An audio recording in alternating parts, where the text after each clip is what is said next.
Mr. Chair, the DA is willing to take on the job.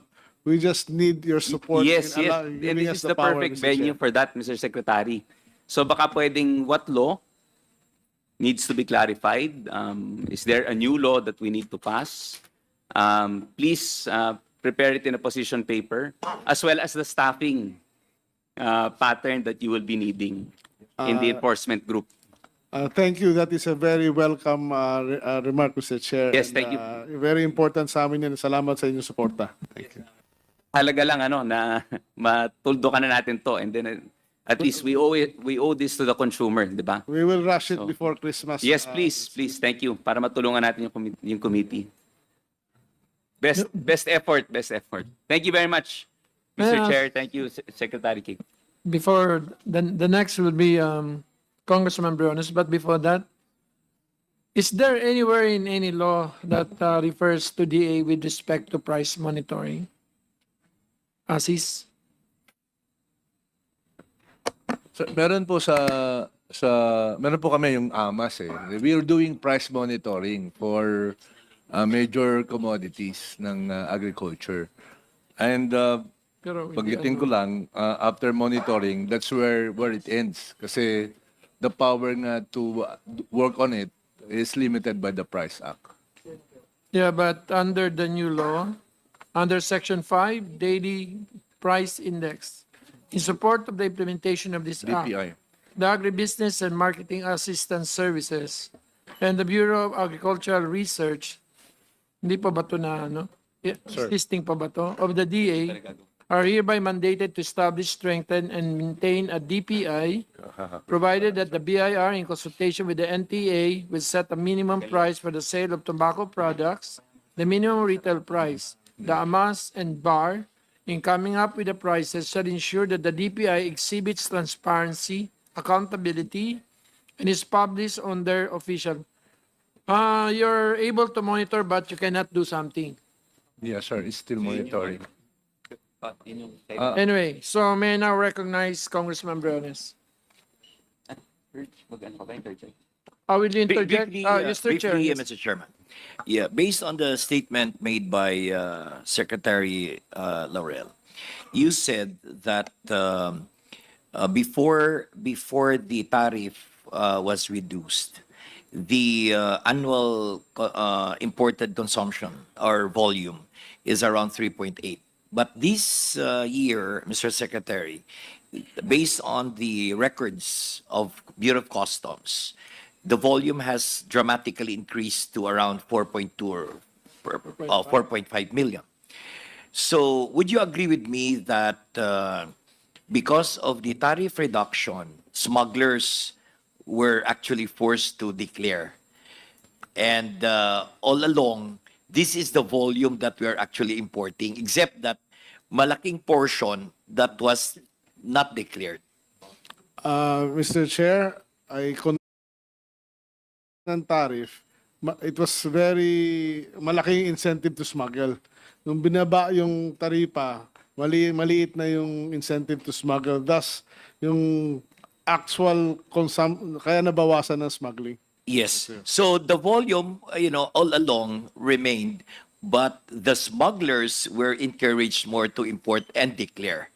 I believe so, Mr. Yes, Chair. because yesterday that was a statement made by Commissioner Rubio, and I think Ascom Maronilla will affirm that there were minimal incidents of smuggling. In fact, yung seize nila only amounted to something like 846 million of diversified agricultural products. Now, is that correct, Ascom Maronilla? Yes, Mr. Chair. In fact, we disaggregated it already.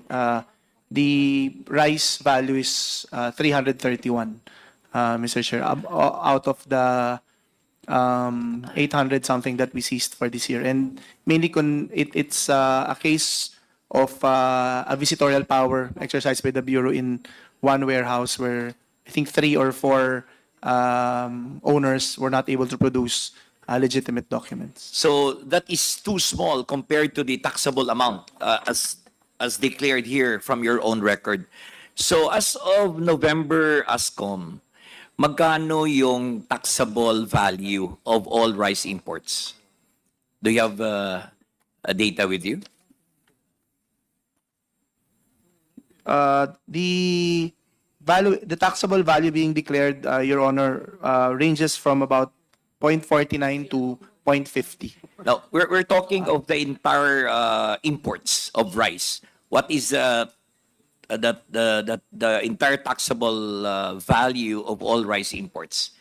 Yes, Your Honor. That's a per kilo basis. That's the average declaration coming from our importers. No, no.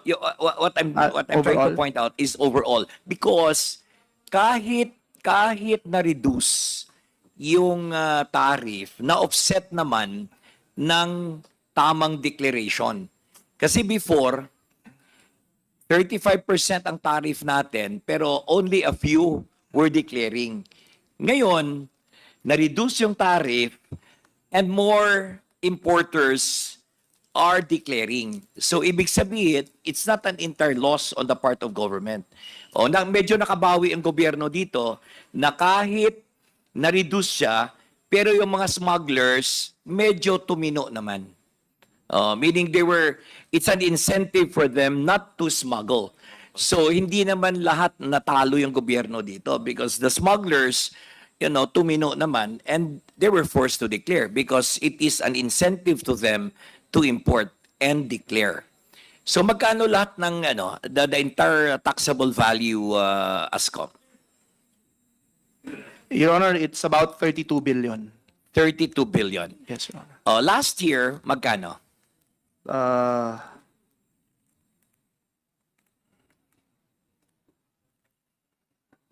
Yeah, because the data that you showed us as of December 6, the loss of government from the reduction of tariff amounted to 13 billion, 13.3. Yes, Your Honor. All right. So, pero mas madami ang nag-declare ngayon kesa last year. Correct, Your Honor. We're up to about last December 6, 4.2 billion metric tons already. 4.2 million 4.2 metric tons. Metric tons already. All right. Okay. So I could probably get that figure later on in the interest of time. So in the discussion earlier with the secretary before the hearing, the secretary is coming out with a department order imposing, as we had suggested in last week's hearing, that for targeted agriculture commodities, the DA will now impose a pre-shipment inspection. No, learning from the experience they had in misdeclaration. So targeted commodities will be subjected to pre-inspection, a pre-shipment inspection, and hopefully SGS will undertake the same. What is your take on that, ASCOM? We fully agree, Your Honor. I think that's a good suggestion and a good solution for issues on smuggling and other issues on importation. If a pre-shipment inspection for agricultural products is imposed. Anyway, Your Honor, we're doing that already for bulk shipments. So we only need to do that for containerized shipments for this particular program. So we believe that that would greatly help solve some of our issues. Thank you. Mr. Chair, may I know if FDA has been invited here in this hearing, Chair Mark? Yes, do we have a representative from FDA? ComSec, could you confirm, please, if we have invited someone from FDA?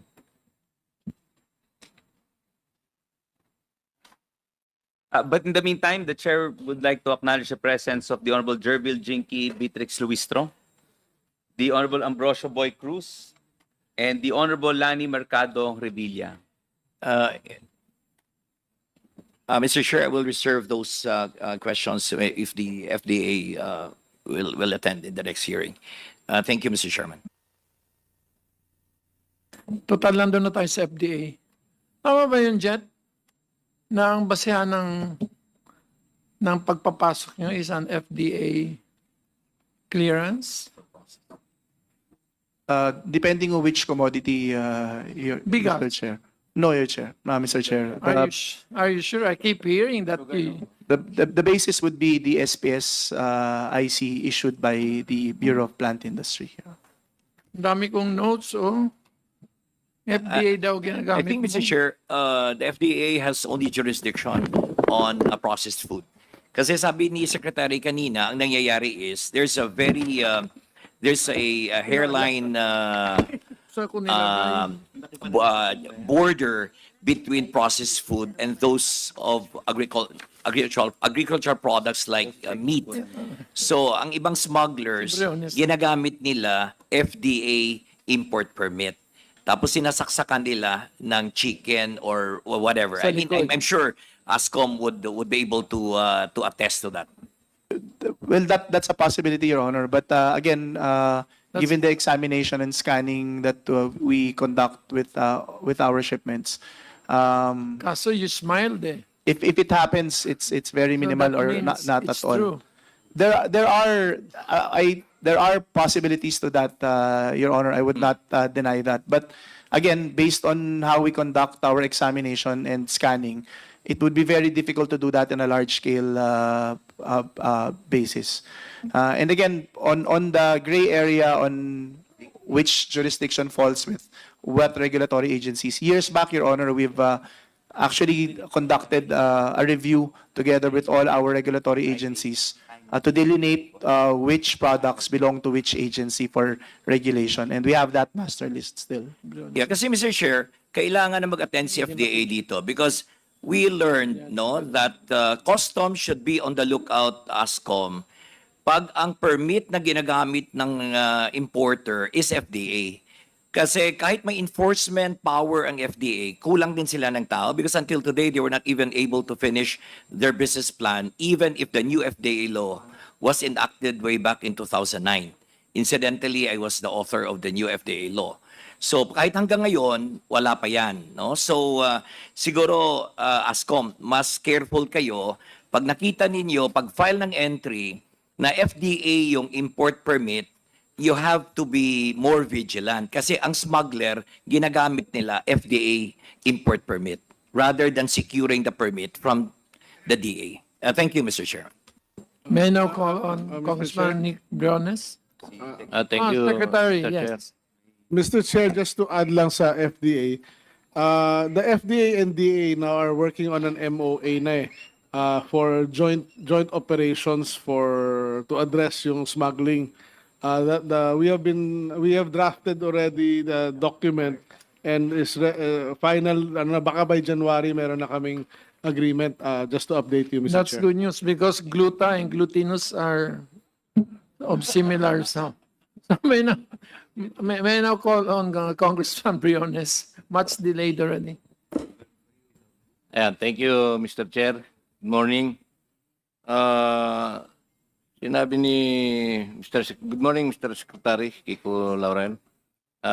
Sinabi ni Secretary, dapat ang presyo ng bigas 40 to 48. Pero ang actual nangyayari sa retail, between 50 to 65 pa rin ang marami. So, ang may suggest ko lang, ang aking suggestion, Mr. Secretary, ito based sa previous meeting namin, dahil sinasabi ninyo, tsaka ng DTI, na wala kayong enforcement power, paano nyo mapipigil yung pagtaas ng presyo. So, siguro naman pwede sa inyo ng DTI at DA ang monitoring para makita nyo kung sobra ba yung presyo. Katulad ngayon, Secretary, alam nyo ang presyo dapat 40 to 48. Eh nakikita natin 50 to 65.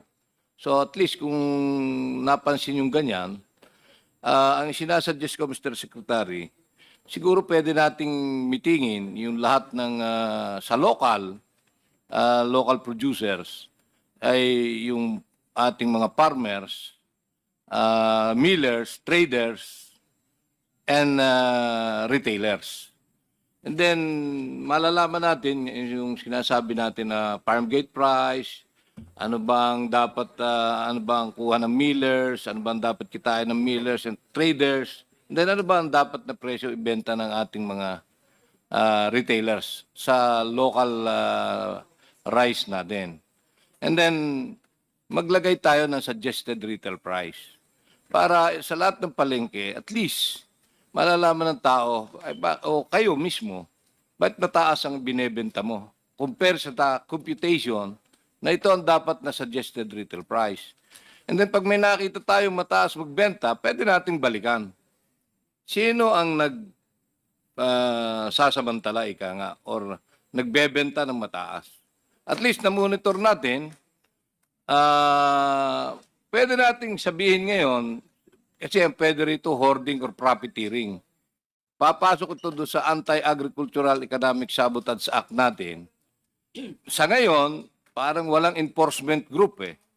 Pero Mr. Secretary, alam ko na ikaw ay isa sa member ng National Council under the Office of the President. Itong bagong batas na ito, pwede siguro ma-spearhead or ma-suggest mo na immediately i-convene itong council na ito, and then magkaroon ng enforcement group. Pag nakita natin na sobra sa retail price, ang retail price sobra sa SRP, and then nalaman natin na meron nagsasamantala, pwede nating ipasa sa enforcement group nitong ating bagong batas na Anti-Agricultural Economic Sabotage Act.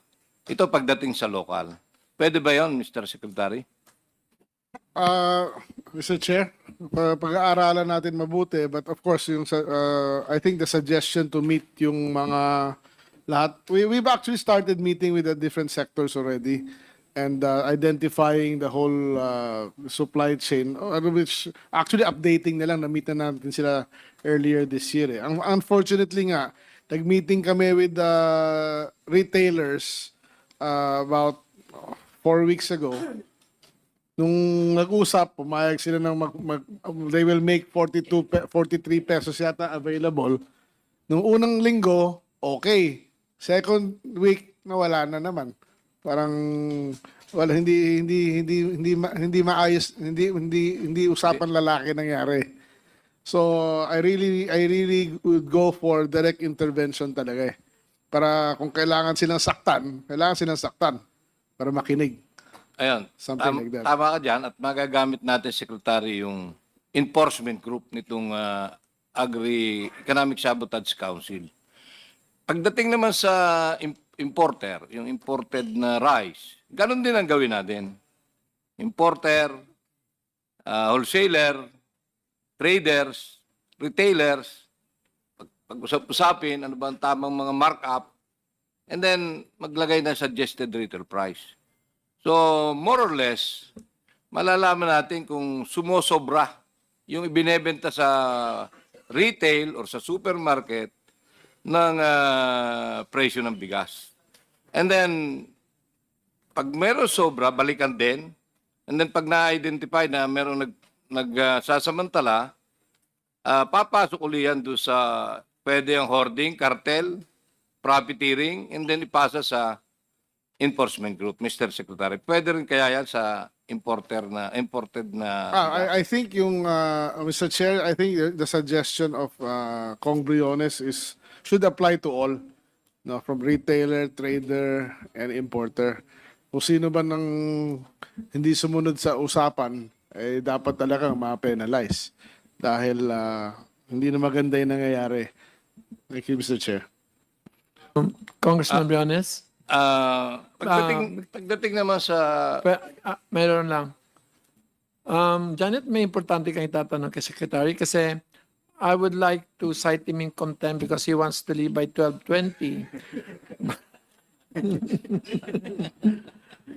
So if you have something so important that you want to ask now, totally spent 2.5 hours with us in executive session.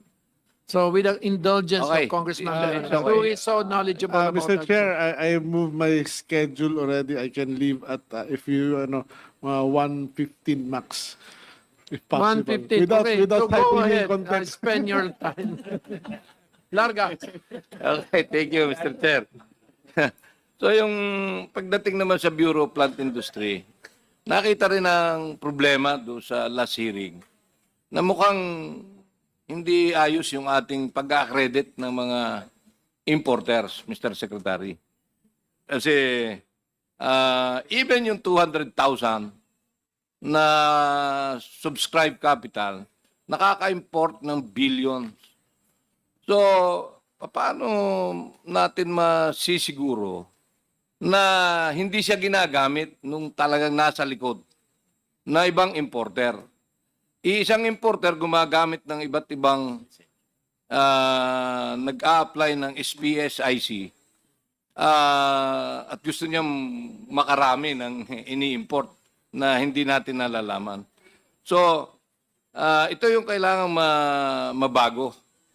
200,000, meron 500, may 1 million ang capitalization, hindi nakakapag-import ng 6.7 billion, 5.7 billion sa loob ng isang taon. Ang 200,000 capitalization, 4.6 billion. So, meron 25,000 capitalization, subscribed capital, 3 billion. So, parang napaka-imposible na yung kapital na 25,000 pwedeng mag-import ng 3 billion. So, dapat siguro baguhin natin at ayusin yung accreditation. Magkaroon tayo siguro Class A, Class B, Class C, yung bagong importer. Kasi during our last hearing, sinabi mismo nung sanay sa bigas, si Congressman Joseph Biolago, na merong nasa likod ng mga importer, Ayaw ko hanggang... gumagamit ng iba't ibang nag-a-apply na SPSIC, and then merong kita yung mga nag-papa-credit na 10 pesos per bag. So, sa dami ng nag-import, akala natin iba-iba, iisa pala yung nasa likod. So, maliwanag. Kaya nagkakaroon ng ganitong problema ang ating retail price. Ano ito? Malino? Cartel na cartel to or monopoly. So, paano natin mapoproteksyonan ang ating mga consumer kung ito'y patuloy na mangyayari? Nakita na namin noong last hearing na ito yung mga nagiging problema, Mr. Secretary. Pwede ba kung pwede, Mr. Secretary? Mr. Chair, I totally agree with what the statement is. Actually, yung pag-upo ko pa lang bilang kalihim last year, I already asked BPI na for this system. Actually, meron pa akong gusto i-introduce parang sa sugar band. Kailangan maglagay ng band pag mag-i-issue ka ng SPS. Kung hindi mo na ipasok yan, kukunin ng gobyerno yung band. And the band amount should be big enough para hindi na pwede yung maliliit na kumpanya na ngayon. Anyway, we will since mukhang may suporta naman ako sa inyo ngayon na gawin to, ay gagawin ko kagad ito. Thank you, sir. Ayan, thank you. Mr. Secretary, yung request, pinag-usapan na rin namin na immediately, kasi kayo naman yung malapit kay Presidente, yung Anti-Agricultural Economic Sabotage Act ay ma-convene, magkaroon ng enforcement group. Kasi yesterday, Mr. Secretary, meron din kaming diniscuss dito about yung importation, smuggled na frozen mackerel. Identify yung company, Pacific Sealand Foods Corporation, na malaki na itulong mo rito, Secretary. At malinaw na walang SPSIC, walang permit, malinaw na outright smuggling. Pasok ito sa ating Anti-Agricultural Economic Sabotage Act. Kailangan masampulan natin sapagkat ito yung hinahanap ng maraming mga farmers at even mga consumer na nagpapahirap sa atin. So, kung kukumbin, malilipat agad sa... Kasi October 17 ang effectivity ng ating batas. Napublish no October 2. October 18, nahuli. So pasok doon sa Economic Sabotage Act. Pag transfer sa enforcement group, sa council, and then ito, lifetime imprisonment dahil 178.5 million ang halaga, 580,000 metric tons. So lifetime imprisonment, non-bailable. Gusto natin na mayroong masampulan. At ito'y applicable sa lahat ng smuggler, hoarder, profiteer, cartel. Para makita nila na talagang tayo seryoso. At ito naman ang gusto talaga ng Presidente at ni Speaker Martin Romualdez. Kaya minadali itong batas na ito. Mr. Secretary, pwede bang madali natin yung pag... Mr. Chair, talagang gusto ko madaliin yan dahil ako mismo ang nagbigay ng tip dyan eh. Para humahuli yan eh. Ayaw ko pa sabihin, Secretary, pero sinabi ko na. Sa akin naman- Secretary talaga nagbigay ng sa akin. The DA, sir, will by January will, or actually ready na yata kami, baka by next week or latest January, we will file our own case against the Pacific Silang- kasi kung hindi gawin ng ibang agency, kami nagagawa. Kasi kailangan masampulan talaga eh. Thank you, Mr. Chair. Thank you. Ito naman pagdating doon sa problema rin na maliit yung... Briones, Yes, sir. Chairman. since the name of Pacific Silan was mentioned, are we required to ask him to defend himself? Okay, did you invite? Okay, we invited, so you don't have to worry. Yes, proceed. Actually, may motion yesterday, Mr. Chair, na invited yung mga owners, stockholders ng Pacific Silan. At siguro, maganda, sabihan na natin yung immigration, baka mawala ito. Mr. Secretary. Yes, Mr. Chair, ang presidente ng kumpanya on record is a Chinese national. Oh. So, ayun, I move that we issue a lookout bulletin for the officers and stockholders of this company, Pacific Silan Foods Corporation, Mr. Chair. Second. Are there any objections? Hearing none, so the COMSEC is hereby instructed to write the Bureau of Immigration to issue a lookout bulletin for the persons so identified by Congressman Briones.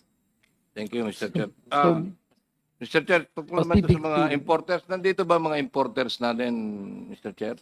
mukhang yung iba umuwi na sa lahat sila. Hindi ko na nakita yung si Miss Iligan. The daughter. Yung Bitram na lang, Mr. Chair. Bitram Marketing Inc. Kung merong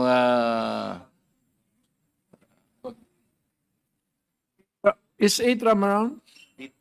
Bitram. Sayang naman nung oras ni Secretary. okay, I will Concentrate on the okay, Secretary. I will ask a question later for my second round siguro or what. Thank you. Thank you, Congressman Mr. Chair. Janet. Thank you very much, Mr. Chair, at magandang umaga po sa lahat-lahat. Kasama ng ating mga sa ating kalihim ng agrikultura, or DA family. Mr. Chair, let me go back to the statement of Secretary Kiko earlier. He mentioned that the rice tariffication law of 2019 removed the ability of NFA to sell rice and corn. Can we have that confirmation again, sir? Yes, Mr. Chair. Ang ibig po sabihin nito, yung NFA nung nakaraang mga taon, notwithstanding the fact na minsan may duda tayo sa mga tao na nandoon, the situation was probably taken advantage of na parang pinasa kunyari yung rice tariffication law, pero tinanggalan sila ng power. And if we laymanize it, ang isang pakinabang supposedly ng NFA, kapag nagkakaroon ng manipulasyon ng presyo at nagkakaroon ng sabwatan, dito pumapasok yung gobyerno, direktang nakakapagbenta, serving as a competitor para walang kartel. Do I get it right, Secretary, Mr. Chair? Yes, Mr. Chair. Ang ibig sabihin, merong mga nakatagong kamay na isiningit sa isang magandang batas ang pagtanggal ng pakpak, literally crippling the Department of Agriculture and tolerating, if not supporting, the brewing and the growing cartel. Can we have this hypothesis, Honorable Secretary? I don't think na may kamay na ganun to craft this law naman. Honestly. Maybe it's just a consequence of trying to do something right. Supposedly that's something right na tanggalan yung NFA, i-liberalize ito para wala nang kalokohan dito. Pero ito yung epekto. Okay, parang knee-jerk reaction na dahil nagkaroon ng kontrobersiya yung mga tao na inappoint sa ahensya, hindi yung ahensya itself. Ang ginawa is pinatay yung tulong ng ahensya sa taong bayan. Parang ganon. Parang ganun, Mr. Chair, dahil nung pag-upo namin yan, may nagkaroon nga ng kaso yung previous NFA chairman, administrator. Nung pumasok kami doon ngayon, ni-review namin yung historical at marami pa kami mga audit records from the past. Nakita rin talaga, marami talagang kalokohan. Malaki po ba, Mr. Chair, Secretary, ang dagok nito sa presyo ng bigas? Itong Itong kakawalan pagtanggal. ng power ng ano? Yes. Yes, nung nawalan ng power NFA, basically everybody or anybody can actually talk among themselves in the palengke level, and parang kung tayo na sa isang palengke, pwede tayo mag-usap-usap na at wala nang makapagpigil kung anong iset natin presyo. On the Parang palengke nawalan level. ng bantay. Yes, Mr. Yeah. Chair. So, Mr. Chair, be that on record that the taking away or the removal of the capability or the power of the NFA to sell rice and even corn, which is very important among sa feeds ng ating mga poultry, ang pagtanggal ng power ng NFA na magbenta ng bigas ay isa ngayon sa dagok na nangyayari, kaya tila nagkakaroon ng posibilidad ng pagsasabwatan sa retail price, especially giving the huge power to manipulate and dictate prices among the middlemen. Sang-ayon po ba kayo dito, Sec? I think it's the effect of, epekto lang talaga ito ng pagtanggal Okay. nung powers. Yeah. So earlier, Secretary, na nasabi kasi ni Secretary Ralph Recto in his press release in June 2024, nitong taon na ito, ang sabi ni Secretary Recto, by slashing the tariff on imported rice from 35% to 15%, we anticipate a reduction of, biglang nag-crash yung phone ko. Nawala.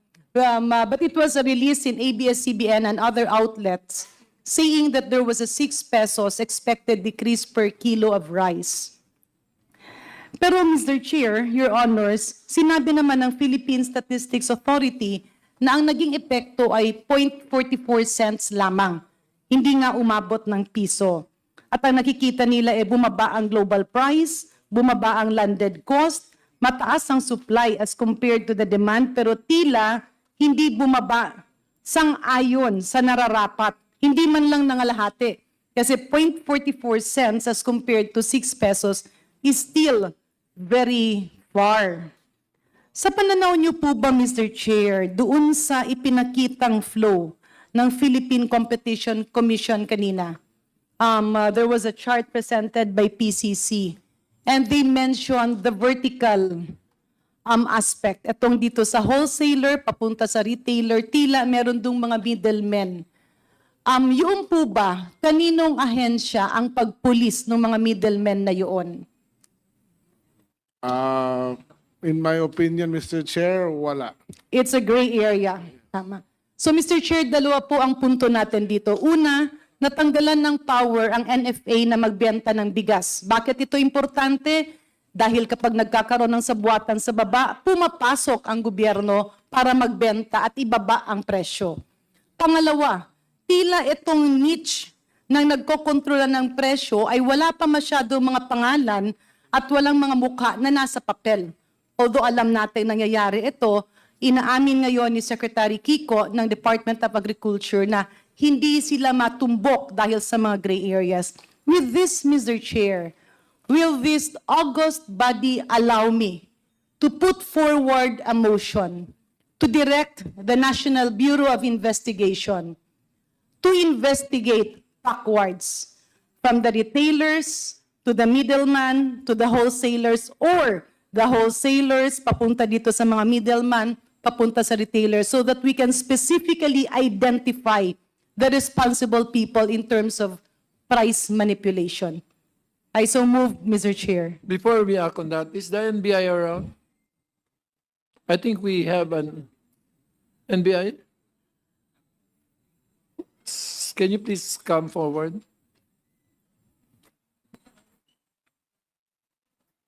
Kala ko si Lola. Takot ako. Kasi kumawa eh.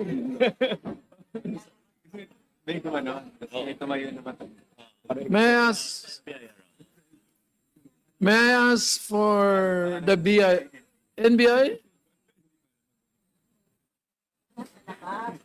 So ikaw.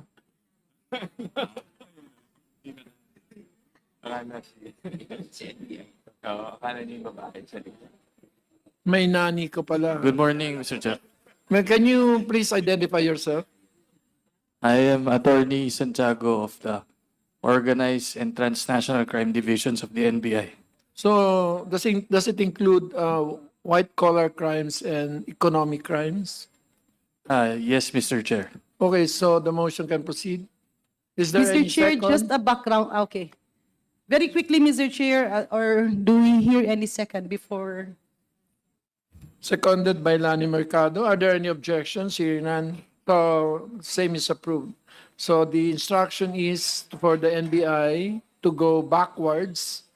No, not here. Both ways, Mr. Chair. So let me just explain very quickly. Nung pong kapanahon na iniimbestiga ang sibuyas, ang daming tulakan, ang daming turuan, but the Honorable Chair here, Mark and Verga, can attest to that, na nung inisa-isa ko na, nakita natin yung mga nagtatago. Dahil iba ang sinasabi ng importer, wholesaler, iba naman ang sinasabi ng Farmers Association. Only to realize na yung nasa gitna, na siyang malaki ang kinikita. There was actually a jump of, I believe, 300 pesos, 250 to 300 pesos per kilo, profit only net for that specific person and organization na ngayon nga ay kinakasuhan ng NBI. Paano ito natin natuntun? Yung mga sinabi ng wholesalers at ng retailer, pinasa natin sa NBI and by pinpointing the specific steps. Sino yung bumili, sino yung pinasahan, saan pumasa hanggang umabot sa supermarkets. With this, Mr. Chair, my motion was actually to do the same. From the wholesaler or the importer, meron pa silang next wholesaler. And then meron pa silang wholesaler/middleman, trader. Minsan dalawa, tatlo or trader hanggang mapunta sa retailer. At yung retailer ay tila hindi nabibigyan ng direct na linya papunta sa totoong wholesaler kasi kontrolado nito ang mga middleman na ito. So to clarify, Mr. Chair, my motion was for the NBI to do both ways. Either retailer, backward hanggang sa source sa customs, or from the importer papunta sa retailer, indicating the price so that we can really identify whether there is price manipulation or there is unacceptable profiteering and economic sabotage at the level of the middlemen. So with that, Mr. Chair, may I move forward to my next question. As Sec Kiko, medyo nasabi nyo kanina na nag-uusap-usap, andyan yung mga retailers, tapos sasabihin nila, oo, then pagka next week, balik agad. Parang gano'n, no? So it's a case of when the cat is away, the mouse will play. Yes, Mr. Chair. So with that, Mr. Chair, with the presence of the NBI and with their possible provision of a comprehensive step-by-step report, this will allow the cat to be present most probably most of the time. Mr. Chair, how fast can we put back the capability of NFA to be a player in the market for now para lang masugpo ito? May we ask Kiko? Nasa batas po yan, Mr. Chair. Yeah, but if I was thinking no kasi nga batas siya nandoon pero pwede ba itong magkaroon ng rekomendasyon sa DA for the president probably to issue an executive order that in times, in situations where there are red flags on possible rice manipulation among the traders, the secretary can, the president can issue an executive order to put back that power. I am not sure, ma'am, and Mr. Chair, kung pwede yun o hindi. You filed the bill. That's what he say. Yeah, we will, pero medyo matagal-tagal. I was just thinking na dahil nga etong panahon na ito at nakikita nga natin ang sinasabi ng World Food Program na talagang malaki ang dagok dito sa ating human capital. So can a possible executive order be an intervention to this, to just bring back that power temporarily while we are in the process of legislating such? Madam Chair, Mr. Chair, we will research. I'm not too familiar with the law if it's allowed or not. Okay. But mas maganda sa akin kung pwede yun, of course. Yeah. Mr. Chair, kanina, ang dami kasi nagiging usapan. Sino ba ang nagiging controller or benchmark ng presyo ng bigas? Yung mga imported na bigas or yung local na bigas? Mr. Chair, ang majority pa rin ng bigas natin is local at 78%. So only 32% ba tama? 22% ang imported. So ang main driver pa rin ng price is the local. So ang main driver... Depende magkano binili ang local price ng palay. Kasi kung ang problema nga, ang average price ng palay na binili this year is 27.45 per kilo. That is equivalent to 48 pesos and 51 centavos sa merkado na 25% broken. Yan. So kung 5% broken yan, at least 51 pesos yan.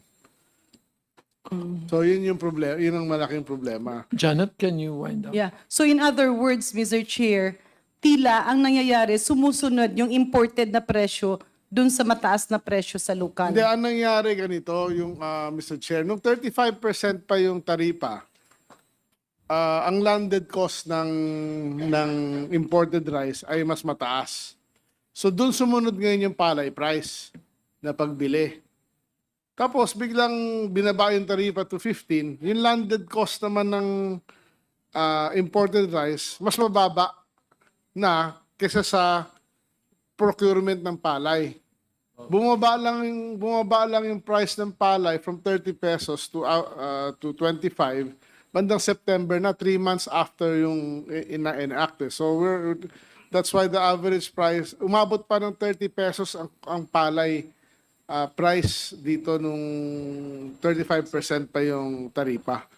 So sa ngayon nagbaliktad yung sitwasyon. So ibig sabihin mas mura ang nung- imported ngayon, mas mahal ang local. Mas murang imported, mas mahal yung local. Pero ang nangyayari, yung middleman, papunta sa retailer, gina-jack up yung presyo para maging kapareho nung local produce. Yes. Kaya in effect, yung pagbagsak ng taripa ay nawala din yung benepisyo. May Yung- konting minimal minimal. Naging minimal. Yung 6 But pesos naging sinecheck 50 ko rin cents. Mr. Chair na nung panahon din na yun, in-announce yung ni Sec Ralph yung kanyang yung 6 pesos. And ako naman actually nabanggit ko 5 pesos. 55 lang ang dollar noon. Ngayon nasa 58 na tayo. So that also affects na kaya yung 6 pesos na yan, malamang hindi mangyayari yun. Mas maliit. But of course, I agree na may profiteering nga ng konti siguro nangyayari dahil bakit the PSA data we got is not 40 cents plus, it's 97 cents ang binaba on average. What they actually which should present, be dapat at least 4 na piso eh. yeah, what was presented here was actually 44 cents. Sec, Mr. Chair, isa rin napansin namin, parang nag-iiba-iba yung data. Parang iba yung data ng Department of Agriculture, tapos iba naman yung data ng Bureau of Customs. Parang kumbaga sa quantity na ini-issue nyo, sa quantity na in-import base sa permit, at doon naman sa quantity na dumating, or minsan, yung nakikitang quantity ng bigas sa market ay tila hindi sang-ayon doon sa actual na nakikita sa customs. Do you have situations wherein the quantity of rice is not declared? Kasi magiging dobleng dagok to eh. Binagsak na nga yung buwis, binagsak yung taripa, may price manipulation na, yung imported mababa, yung local mataas, pero grabe ang profit sa imported. Tapos may possibility pa na merong nagtatago or sabihin na natin binabaon yung ibang bigas na pinaparating. I'm happy to say naman na ngayon yung data namin na importation ng customs and ng DA nagtatali na for the last. So walang nagbabaon. Na kunyari sa yung last 6 months, I guess, nagtatali na kami. Kaya I'm very happy.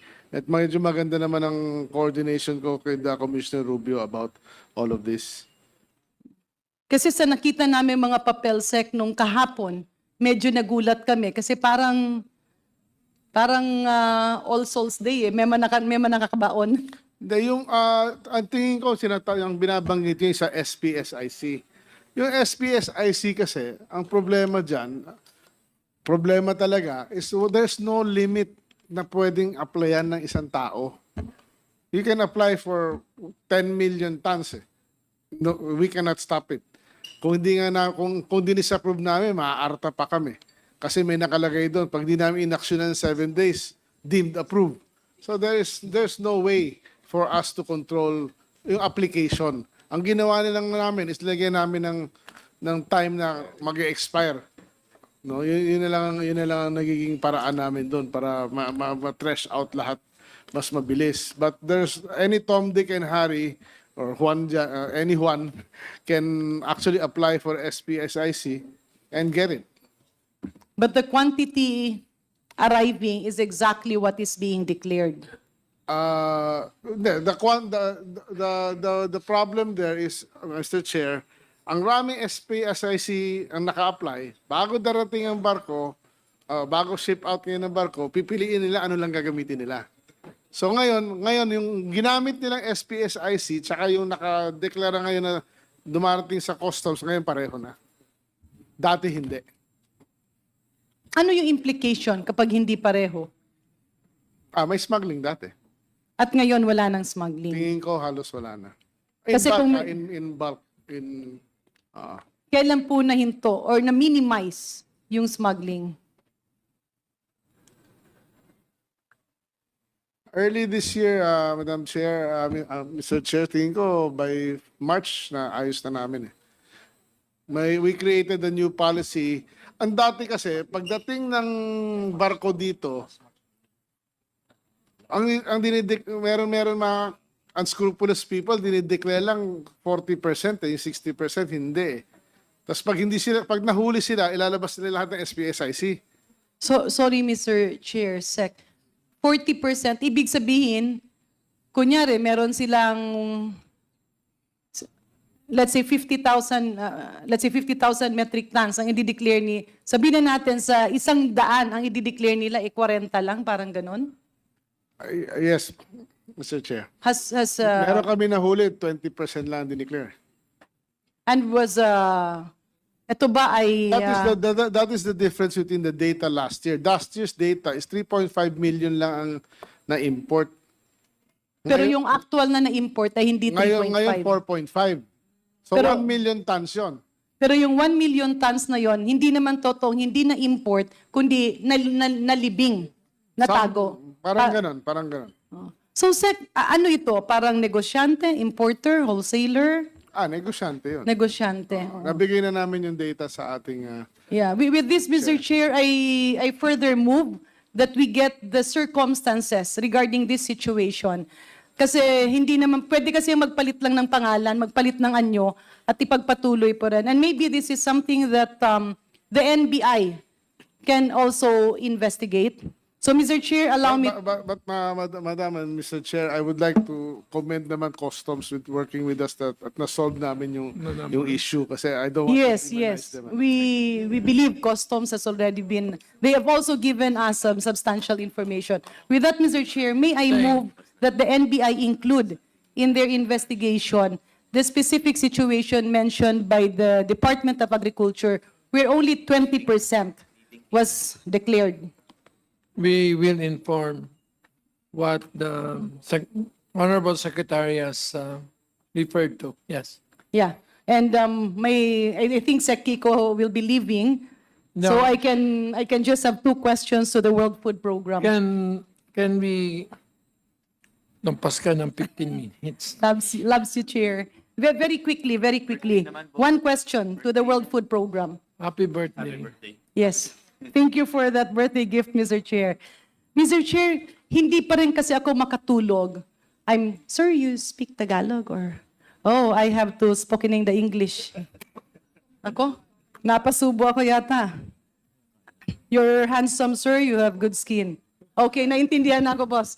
Mr. Chair, I still can't accept the report we had on the first Quintacom, which actually pointed the huge malnutrition in our country. And I'm not proud because I'm from Western Visayas together with our co-chair, the Honorable Biron, where Western Visayas was pointed as #1 in stunting and malnutrition. And the good representative from the World Food Program presented a very comprehensive reason why this was happening. Because the first 1,000 days and even the first 8,000 days from pregnancy up to 2 years old, the nutrition is not that good. And you presented food, meals, breastfeeding was not included there. May I ask, how important is clean water in this picture? Thank you. Yes, clearly clean water, sanitation, there's several factors that go into nutrition. It's not only availability of food, it's also dietary diversity. So the segment that I spoke to was specifically for school-age children. So clearly, though, in the first 1,000 days strategy, exclusive breastfeeding for the first 6 months in particular, and continued breastfeeding after is also. But how an part. important is clean water in the issue of nutrition, stunting, and even wasting? Yep, it's critical. Again, nutrition is a multifaceted aspect, so it's access to food, it's availability of food, it's dietary diversity, it's water, Will it's you agree with education. me that even if food was available, but if we have dirty water resulting to diarrhea, the nutritious and the elements of good food is lost? Yes, I would agree. Will to you the- agree with me also, Mr. Chair, that even if we feed them with food, but we have dirty water in our country, not to mention the fact that our people are paying for it, the food that's going inside is going out, and the impact of stunting and malnutrition is irreversible? So I would look at that to 2 ways. I think what you're saying is correct, but the same applies in the opposite direction. So if you have clean water, but you don't have dietary diversity, if children are only eating rice or they're eating processed foods or junk foods, you'll have the same They should problem. go together. They should go together along with education and behavioral change as well. Their relationship is more than that of a husband and a wife. No, they're inseparable. In case my wife is answering, I will defer that one for later. So with this, Mr. Chair, klarong-klaro po, nakaakibat dun sa murang pagkain ang malinis na tubig. Kasi maski anong pagkain ang ating pag-usapan, kung yung tubig sa ating palibot na binabayaran ni Juan at ni Maria ay kulay putik, kulay tsokolate, o kulay iced tea, sayang pa rin ang lahat ng ginagawa ng gobyerno. So Mr. Chair, may I reiterate my appeal last night that while we quest for affordable food, let us also quest for not only affordable water, but clean and humane water. Thank you, Mr. Chair. Thank you. It will be part of the major recommendations of the committee